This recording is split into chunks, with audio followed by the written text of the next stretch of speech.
Gloire à Dieu. Éternel tendre Père céleste, c'est encore un privilège et une faveur que tu nous accordes en ce jour d'être vivant. Merci pour ce moment d'encouragement, de relèvement autour de ta parole. Merci d'éloigner toute confusion et toute distraction, que toute la gloire te soit rendue. Au nom de Jésus-Christ, Amen. Que Dieu vous bénisse. Au nom puissant de Jésus-Christ de Nazareth, nous prenons la parole de Dieu aujourd'hui dans l'évangile de Luc. Luc chapitre 1, nous commençons la lecture à partir du verset 5. Je suis dans la version de Louis II. Du temps d'Hérode, roi de Judée, il y avait un sacrificateur nommé Zacharie de la classe d'Abia. Sa femme était d'entre les filles d'Aaron et s'appelait Élisabeth. Tous deux étaient justes devant Dieu, observant d'une manière irréprochable tous les commandements et toutes les ordonnances du Seigneur. Ils n'avaient point d'enfants parce qu'Élisabeth était stérile, et ils étaient l'un et l'autre avancés en âge. Or, pendant qu'il s'acquittait de ses fonctions devant Dieu selon le tour de sa classe,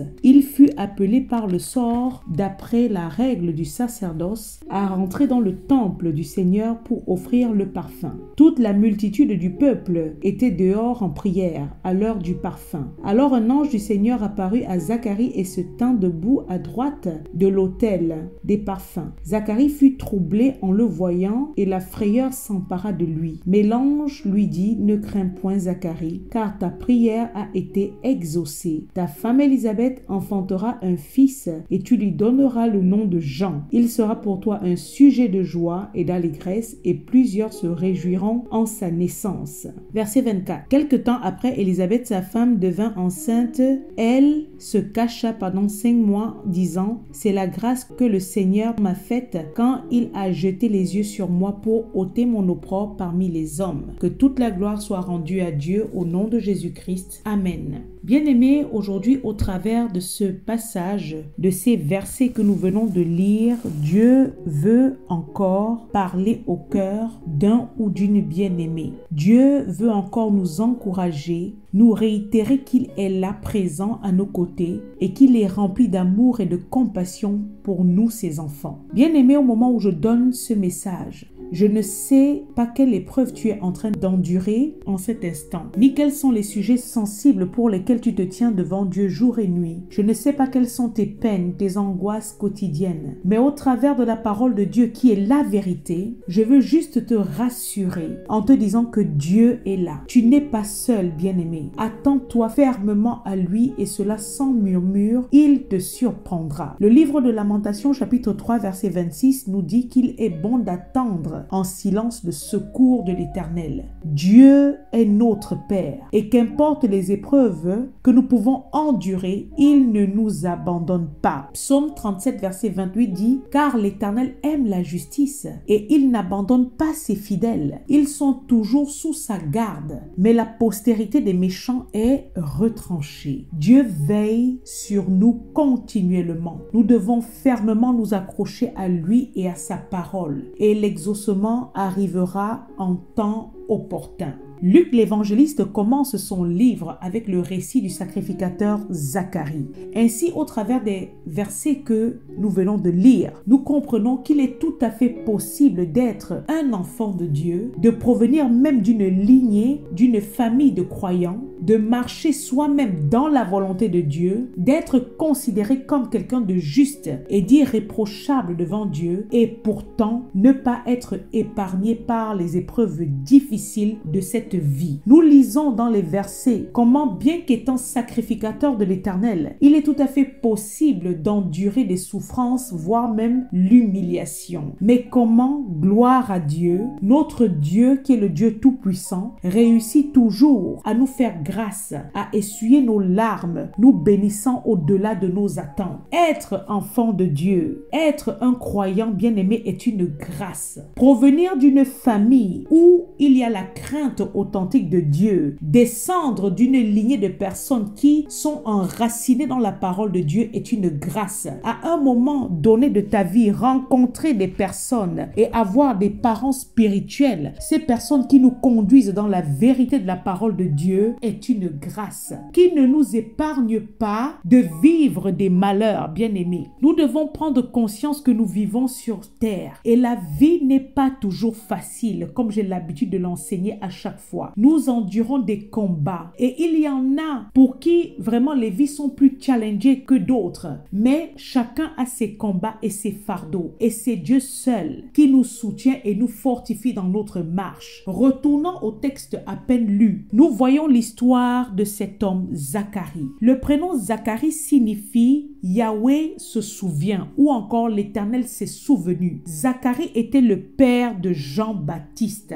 C'était un homme bien. Il était sacrificateur de la classe d'Abia. Les sacrificateurs du temple étaient repartis en 24 classes et celle d'Abia en était la 8e. Il était marié à Élisabeth. Le prénom Élisabeth signifie serment de Dieu. Elle-même était une descendante de la maison d'Aaron. Et je souligne pour ceux qui ne le savent pas que l'épouse d'Aaron, selon Exode chapitre 6 verset 23, se nommait également Élisabeth. La femme de Zacharie provenait également d'une lignée de sacrificateurs, celle de la tribu des Lévis. On comprend donc que Zacharie et son épouse étaient tous les deux de la race sacerdotale. Et nous voyons le verset 6 qui nous dit que tous les deux étaient justes devant Dieu. C'était un couple exemplaire de croyants, des personnes qui étaient droites et pieuses. Ils observaient de manière irréprochable, nous dit la parole, tous les commandements et toutes les ordonnances du Seigneur. Donc d'un point de vue moral et spirituel, nous avons là un couple qui était correct,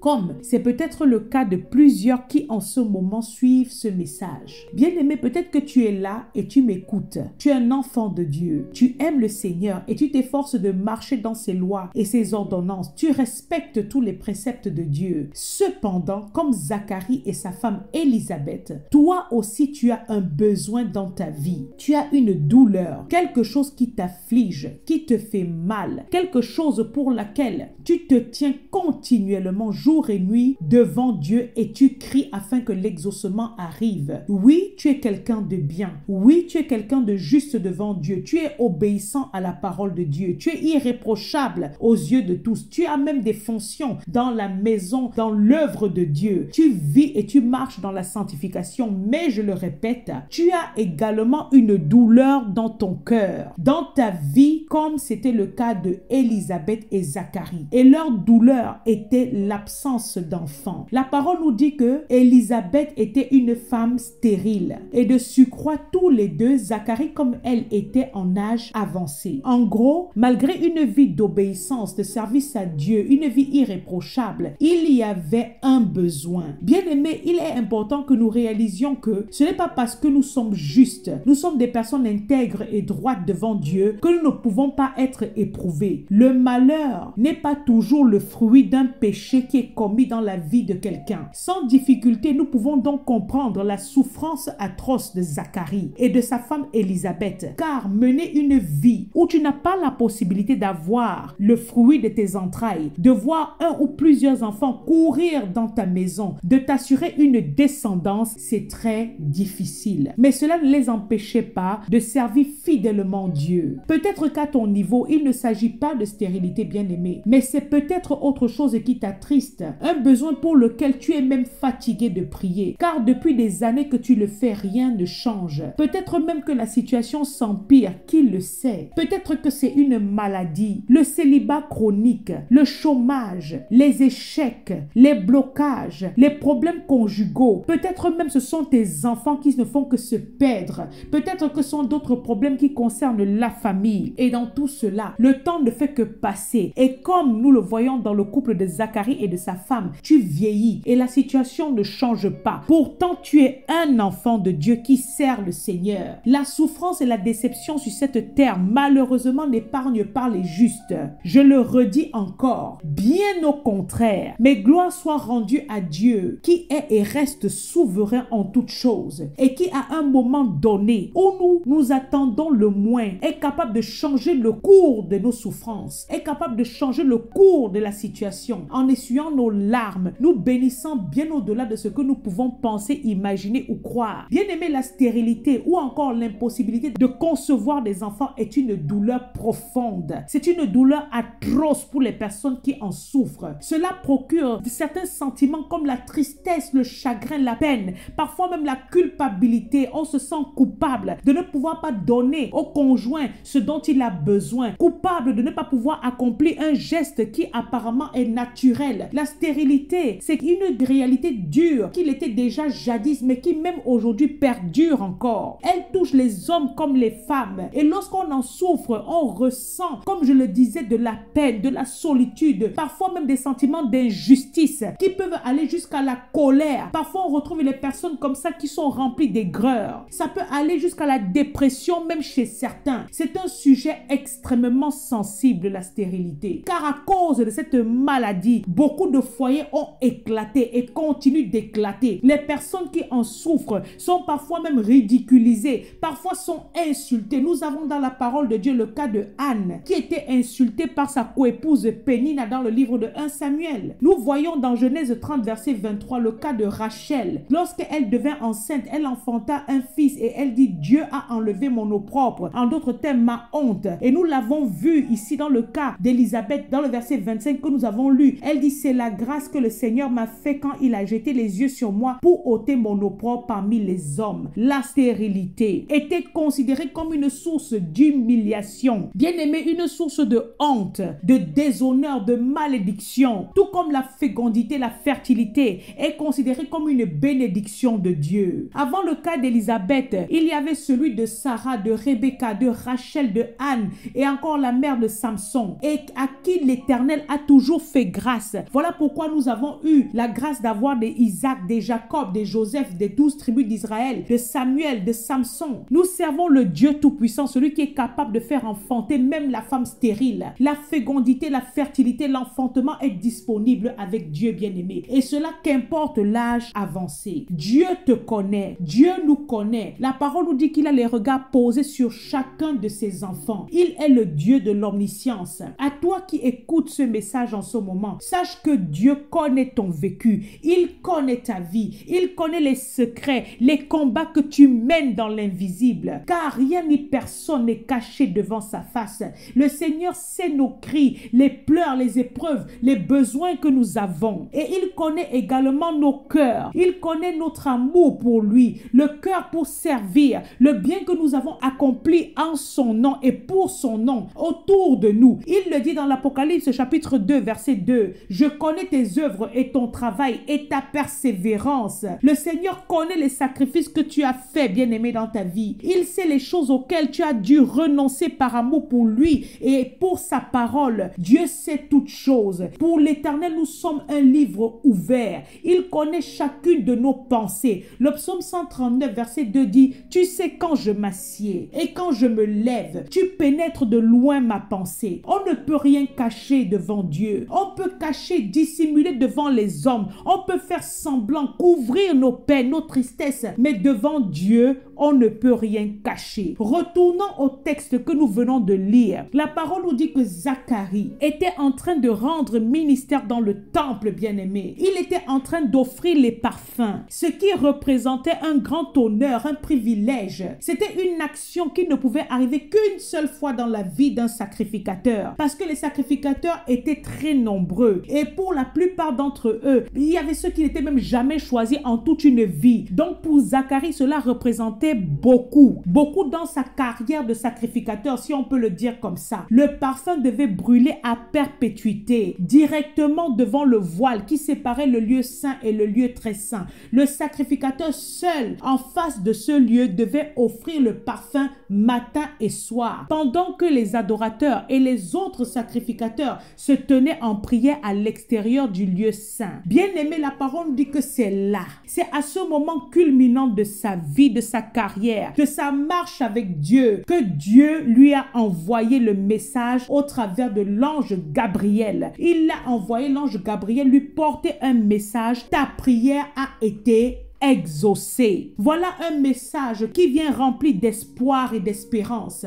Un avenir glorieux, un exaucement, mais pas n'importe lequel. Un don, une grâce qui est comme ça relâchée dans la vie de Zacharie. La conception d'un fils, mais pas n'importe quel fils, de Jean-Baptiste, qui est un sujet de joie et d'allégresse. Une joie, pas que pour sa femme Élisabeth et lui, mais également pour plusieurs autres personnes. C'est une une naissance qui allait au-delà du cadre familial, une bénédiction pour l'humanité tout entière, pour tous ceux qui croient en l'Éternel, au Dieu Tout-Puissant. Car toute personne qui croit en la parole de Dieu a sans doute entendu parler de Jean-Baptiste, quelqu'un qui était grand devant Dieu, qui avait pour mission claire de ramener plusieurs fils d'Israël à Dieu, quelqu'un qui était rempli de l'esprit dès le sein de sa mère, quelqu'un qui marchait devant Dieu avec l'esprit et la puissance du prophète Élie, quelqu'un qui marchait avec le prophétique. Gloire et honneur soient rendus à Dieu, notre Dieu Tout-Puissant, qui est merveilleux et qui ne fait pas les choses à moitié. Bien-aimé, la vie de Zacharie doit encore nous encourager en ce jour. Quel est ton besoin devant Dieu? La parole de Dieu te dit dans 1 Corinthiens 7, verset 35, que nous devons nous attacher à Dieu sans distraction. L'âge de Zacharie et de sa femme était certes avancé, les corps étaient fatigués. Lui-même, il le dit, je suis vieux. Mais ils étaient restés fidèles à Dieu. Gabriel lui a dit, ta prière a été exaucée. En d'autres termes, cela veut dire qu'il était en train de prier. Il continuait à prier toujours pour ce besoin. Et Dieu l'a exaucé, bien-aimé. Les épreuves dans cette vie, les mauvaises surprises, personne ne sait, nul ne sait de quoi le lendemain sera fait. Les tribulations ne manquent et ne manqueront pas. Mais si nous sommes des enfants de Dieu authentiques, même dans l'épreuve, pendant que tu es en train de subir une forte pression, pendant que tu es éprouvé, que tu as un problème grave à résoudre dans ta vie, si tu es appelé à prêcher, bien-aimé, essuie tes larmes, lève-toi et prêche la parole de Dieu. Si tu es appelé à intercéder pour la vie des saints, lève-toi et rends ministère. Si tu es appelé à chanter, à faire du bien, lève-toi et fais-le pour la gloire de ton Dieu. J'en sais quelque chose, bien-aimé. Les tribulations ne doivent pas nous éloigner de la présence de Dieu, nous éloigner du service que nous sommes appelés à exercer pour Dieu. Car en réalité, pendant que tu t'occupes des affaires de ton Père qui est Dieu,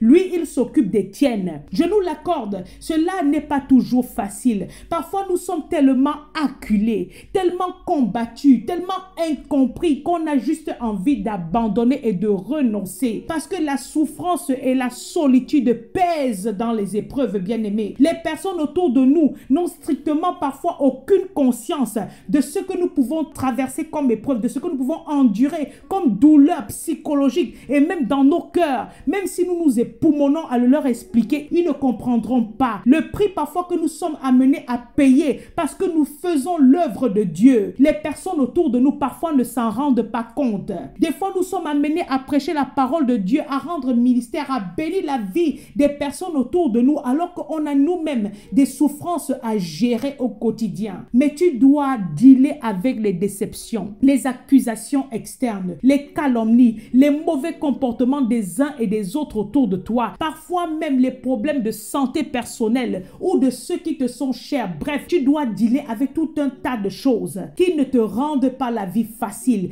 Mais pendant ce temps, comme ce fut le cas de Zacharie, Luc chapitre 1 verset 8 que nous venons de lire dit « Or, pendant que Zacharie remplissait sa fonction de prêtre devant Dieu, c'est là que Dieu a béni la vie de Zacharie, répondant puissamment à un besoin qu'il avait. Certaines réponses de l'Éternel, certains exaucements arriveront dans ta vie pendant que tu es en train de servir Dieu, pendant que tu es en train de rendre ministère. Dieu récompense comme ça ta fidélité envers son œuvre, envers lui. Quand tu es en train de rendre ministère, parfois avec les larmes, mettant de côté tes propres souffrances, les souffrances de ton mari, les souffrances de tes enfants, en offrant toujours continuellement l'adoration à Dieu, bénissant son peuple qui est dans le besoin. Quand tu ne t'arrêtes pas pour te morfondre ou te trouver des excuses pour ne pas avoir accompli le bien que tu dois faire autour de toi, Dieu se souvient de toi. Comme c'est le prénom de Zacharie, l'Éternel se souvient. Dieu se souvient de toi. Il le dit dans Hébreux chapitre 6 verset 10. Car Dieu n'est pas injuste pour oublier votre travail et l'amour que vous avez pour son nom, ayant rendu et rendant encore des services aux saints. Tandis que Zacharie se tenait pour offrir les parfums, voilà Gabriel qui a apparu à droite à l'autel des parfums. C'était le messager de Dieu. Et bien que Zacharie fut troublé et la frayeur s'était emparée de lui, l'ange l'a rassuré. Ne crains point, ta prière prière a été exaucée. Ta femme enfantera un fils et tu lui donneras le nom de Jean.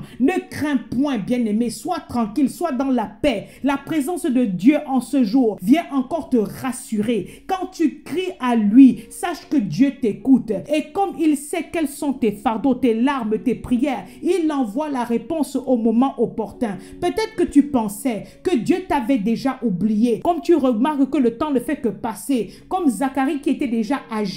Et voilà qu'à un moment donné, la réponse arrive. Et quelle réponse? Et quelle réponse? Zacharie ne savait pas que Dieu avait déjà prévu un merveilleux don pour sa famille. Un fils, Jean, qui signifie Dieu fait grâce. Bien-aimé, quel est ton besoin en ce jour? N'abandonne pas. Continue d'avoir les regards fixés sur Dieu et sa parole. Et je prie maintenant qu'en ce jour, si tu crois fermement en Dieu et en son Fils Jésus-Christ, que tu reçoives une grâce particulière dans ta vie, bien-aimé. Un don, une bénédiction. Et je rappelle encore que la bénédiction de Dieu, c'est quelque chose de grand, de merveilleux, d'extraordinaire. Parce que quand Dieu bénit, il y a une abondance qui s'installe, qui va au-delà de ce que nous pouvons penser ou croire. La réponse de Dieu va au-delà de nos pensées, de nos imaginations. Il est dit dans l'Éphésiens 3, versets 20 à 21. Or, à celui qui peut faire, par la puissance qui agit en nous, infiniment, infiniment, bien-aimé, au-delà de tout ce que nous demandons ou pensons, à lui soit la gloire dans l'Église et en Jésus-Christ, dans toutes les générations au siècle des siècles. Amen. Bien-aimé, ne baisse pas les bras. La bénédiction de Dieu est en route. Et quand Dieu donne, ça toujours quelque chose qui va au-delà de tes espérances. Crois-le, bien-aimé. Dieu a le pouvoir de mettre fin, de mettre un point final à ton malheur. Là où tu pensais que c'était la fin, là où tu n'attendais plus rien de ce côté parce que tu estimes que tu avais déjà tellement prié pour ce besoin, que le temps a passé, que tu as vieilli. Mais Dieu est fidèle et au moment opportun, il se lève et nous fait grâce. Que Dieu vous bénisse au nom puissant de Jésus-Christ de Nazareth. Amen.